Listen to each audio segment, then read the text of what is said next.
Of the study. How many of you are doing cross-sectional design? Raise your hands. I'm praying most of you will raise their hands because most of you are. If you don't raise your hand, means you don't know what you're doing. Okay. Except for April's team, and they're doing a longitudinal study. So the first part, tell me briefly, use the passive voice. Please don't say we did this, we did that. The design of the study was cross-sectional. You can use we a little bit, but not too much. The survey used. Tell me the survey used. Was it online? Was it on campus? How was it? The date the study was conducted. Don't give me answers bam, bam, bam. In a paragraph, the ideas should be connected. I'm telling you what this paragraph should be about. You don't just answer them like bam, bam, bam. No, you write a paragraph that is coherent and that has all the information I'm asking for. All right, is that clear? I need the target population, the setting, so all of this should be there, okay? So, the setting, where was it administered? On campus, tell me exactly where it was administered, just a few lines, for a line or so for these points, and you'll end up with a small paragraph. Okay, is that clear? You can refer to the methods assignment we did weeks ago, which you can grab a lot of information if it's correct and accurate, and of course after I had given you feedback. Any questions on that first part? It's worth 50 points. Wow. So I want a paragraph for this. Anyone has a question here? No? Okay. Let's continue. Part 2, data collection tool and procedure. In this first part, don't tell me a lot about the tool that you used. Just briefly, whether it was online or on campus. Here you will dig in. The tools and scales used to collect data. You are required to describe the validated scales. So let me give you an example. Let's go to team number 1. This is the instrument.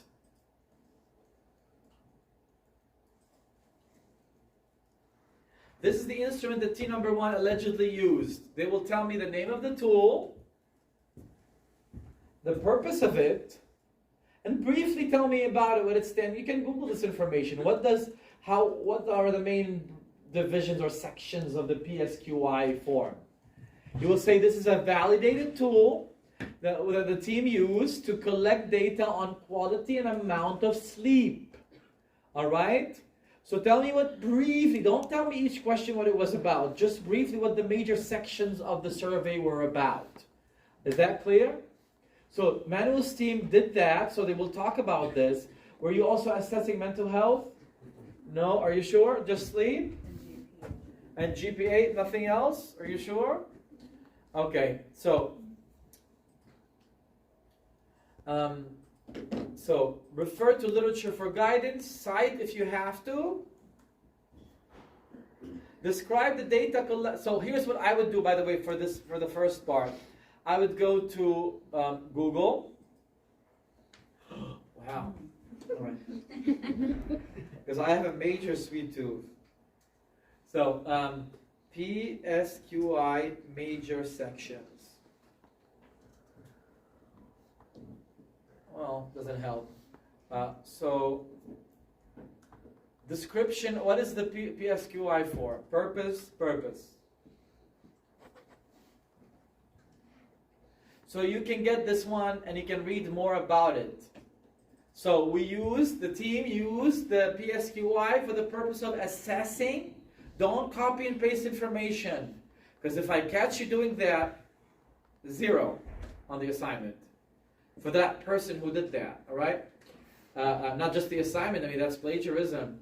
So the purpose, we had utilized the PSQI for the purpose of assessing overall sleep quality in our population, all right? Don't use what they said because this is specific, they're being generic. Okay, and you can read more about it, what it was about, what the major sections are. Describe briefly what the major section of the PSQI are. Okay? Describe the data collection process. You know this from the previous methods assignment. You know, we met with the participants on campus. We did this and that. We asked them to scan a QR code to access the PSQI, to access the survey which contained the PSQI, this and that. So, oh, by the way, listen. This is very important. I forgot to talk about that. When it comes to the survey, your questionnaire, which you gave to the patient or to the students so they could fill it, it included multiple sections. The first page was about the demographics. You asked them, what is your age? What is your gender? What is your income? What is this? What is that? They flipped the page. Then they saw the PSQI, for instance. They filled that, the PSQI. After that, you might have assessed other things. So the whole thing is your survey, and it has multiple components. You need to explain to me what the ingredients of the survey are. You say the first page of the survey included questions about demographics. We inquired about the patient's age, gender, income, this, and that. The second couple of pages include the PSQI instrument, which asked about the sleep quality and sleep hours. The final page was about this, and that. So you're describing your survey, your instrument, your questionnaire. Are you with me? Please get it right so you can not have to redo it. If you get a 90% or more, anyone who gets a 90% or more does not have to redo the work. All right? Get it right from the first time, folks, please. Don't just say, oh, it's the first draft, so I'm going to be chill about it. No, the more mistakes you do, the lower your grade will be for the next one, because you end up being bombarded with a lot of comments. Take it seriously, the first draft, all right? Okay? So describe also, after you talk about what your survey was formed from, or the different sections of the survey, describe the data collection process. We did tents. You can grab this from the previous assignment. We did the tent. We met with the participants, explained the purpose of the study, asked them to scan a QR code, threatened them. I'm kidding, no. So so you were describing what happened after you described the ingredients of your questionnaire. And this is stuff you can get from the previous assignment that you did weeks ago, if you remember. All right? Okay. Now, finally, this is the inclusion and exclusion criteria. You already know those. Here, this time you will not put 200 people. What will you put there? The number of people that I gave you in my mock survey, my mock questionnaire, my mock Excel sheet, I mean. Okay, why did I not include 200 people? I was too lazy to come up with mock data for 200 people. Plus, there's no need, there's no point. All right, it's all fake. Ethical approval, here you will discuss the following. State that the study was reviewed and approved by the Institutional Review Board Committee of CSCDH. State the date of approval. Just come up with a fake date. It has to be, AD, not BC, not before Christ. So a relatively recent date, all right? Just say November 1, or no, it has to be before that, because you usually get the approval way before you conduct the study. So pick a date maybe in September or something, all right? September 2023. State that an informed consent form was attained. You have to get an informed consent. If you don't do that, your study is not ethical. In other words, if I want to interview Charlie, he has to read the informed consent, which tells him that he has the right to withdraw, that his information will be protected, and he ends up signing it and dating it, and I take it back and I submit it to the IRB. That's the informed consent. Okay?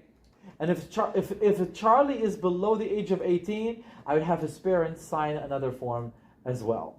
So you have to state that you obtained a consent form from everyone. Finally, mention briefly what was done to protect the confidentiality of students. Let's brainstorm. What did you do to protect your participants from their breach of confidentiality? What did you do? Manuel? They didn't have to put a name. That's wonderful. They did not include any names or any identifiable information. 80% of the class does not take notes. We did not collect any identifiable information from the participants. No names, no emails, no social securities, no addresses, nothing that can help us identify them. All right? So that's a main key point which you can include. Also, you can always think of other things, but I cannot right now. But okay, so data analysis. Where were the responses stored? You say on CSCDH Dropbox. which is password protected. Don't forget to say password protected, because that ensures to the reader that you took your stuff seriously, that you protected the participants. Okay, so password protected. What was the process of data management and coding? Here, tell me briefly that you extracted the data. You extracted the data from Qualtrics or whatever you use. Maybe what was other than Qualtrics some of you use? Maybe SurveyMonkey or whatever. You extracted the data from Qualtrics in the Excel form, and then you started coding. Remember what we just did with Raise? What did we do in the Excel sheet? Tell me. We just wrote codes for each of the categories of the race. That's data management. That's not data analysis. That's data management. This stuff is data analysis when we were doing means and stuff. But when you're creating codes and all that, you're cleaning the data to make it workable. That's what we call data management. Are you with me? That takes more time. When I was doing my PhD, it took me a whole year just to work on managing the data. A nightmare. But data analysis is usually very quick, as you saw when you generate the graphs and all that. Okay? So, talk about how you manage your data, that you extracted the Excel sheet from the Qualtrics, and then you imported the data into SPSS version 28. You started coding for the categorical variables. For instance, don't tell me everything you did. For instance, for race, we coded one for white. Always put them in quotes. One under quotation marks. So we coded one for white race, and 2 for African American or black, and 3 for Asian.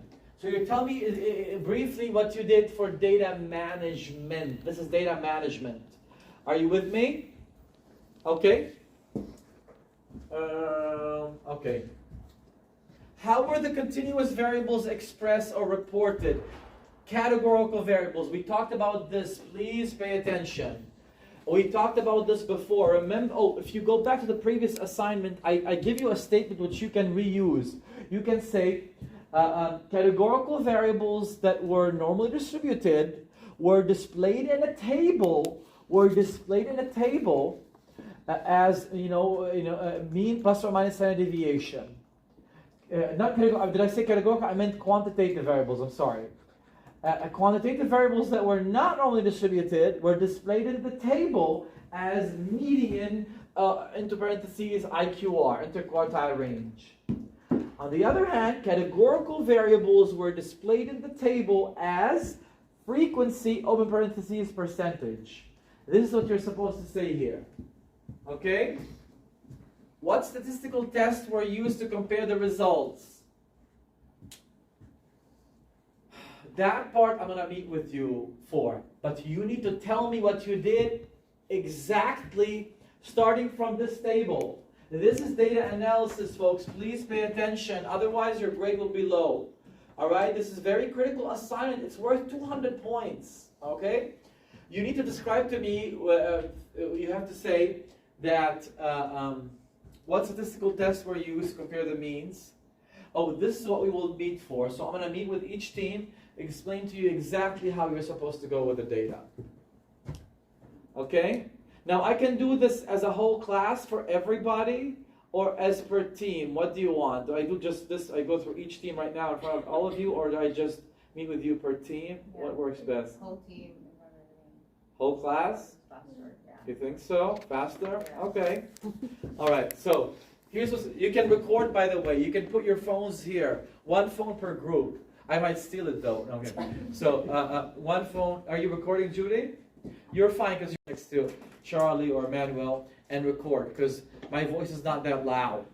All right. Nobody laughed. Okay. So so here's the deal. Let's start with, I'm going to close everything because it's getting so messy. We'll start one team at a time.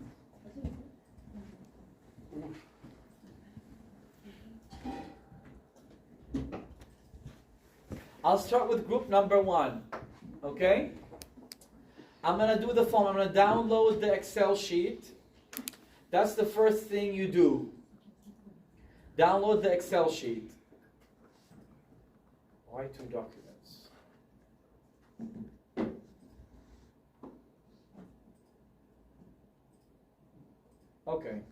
That's Manuel's group. We already know what we have to do with gender. Same thing for sophomore, for year. I want to code sophomore as 1, senior as 3. No, let's do, make sense. Freshman 1, sophomore 2, junior 3, senior 4. Everything other, which means more than senior, would be 5. All right, is that clear? That's how you code. And then you move the stuff to SPSS. If you try to copy this and paste it to SPSS, SPSS does not like words. So it might not work for you, all right? Are you with me? Okay? Same thing for race. Now, what was the research question? You all need to have your research questions available because I'm not going to go back and find them. Anybody of your team remembers the research? What was the research question? Is sleep quality associated with in association with academic performance? Sleep quality and academic performance. Okay, now here's the deal. Listen. You have different variables for sleep quality. Your team should pay attention, and all of you should be paying attention because it might apply in a way. You have these are the different questions of the questionnaire. These are the responses of the people. If you go to the questionnaire, what you should do, Manuel's team, download the instrument, download it, which I already have it, but yeah. Let me close this. It's repetitive. That's Manuel's team. So these are, you see 5A, 5B, 5C. So first person, let's go over that and show you what this means. First person, person number 1001, what he did under 5B, he put number 3. Do you know what that means? It means that in this questionnaire, he put 5B, he put 3. We don't have 5A. For 5B, he put 3. What does 3 mean? It means no. There is another document, Manuel, which we did not open. It's called PSQI scoring. That explains everything for you. Are you the same team, Judy? No. No? Okay. So, download this one as well. It should be a Word doc. Open it. It explains things to you. Enable editing. Now listen. It tells you above, all scores go from 0 to 3. All scores move from 0 to 3. So what does this signify?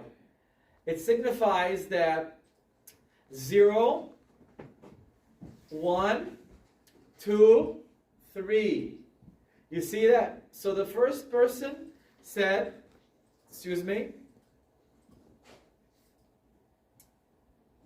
first person said 3. So what does it mean? What did he indicate? 3 or more times a week. Yeah, for part B, because we don't have part A. Okay? So if I were you, I would do the following. You're not required to do data analysis at this point, but you need to think of what test you should use for that purpose. So here's what we will do. We will go back to your data. Okay, so we said association between sleep and, do we have any other variables? Oh, sleep duration, sleep quality. So you can do association between GPA and sleep duration. For that, you're going to need to do linear regression. So you're going to state, you and your team, that linear regression will be used to assess the association. So write this down. So linear regression will be the test used to assess the association between sleep quality and academic and GPA, sleep quantity in hours and GPA. Okay? Period. We will control for various confounders such as age, gender, a year of school, major, etc. So we're going to control for various confounders.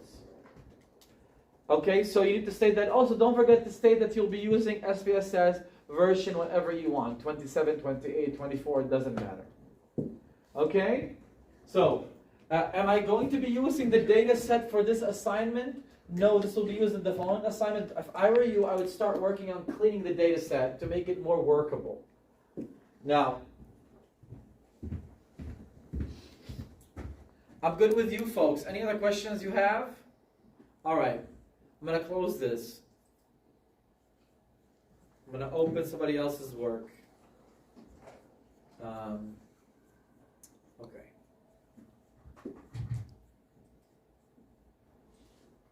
Now, group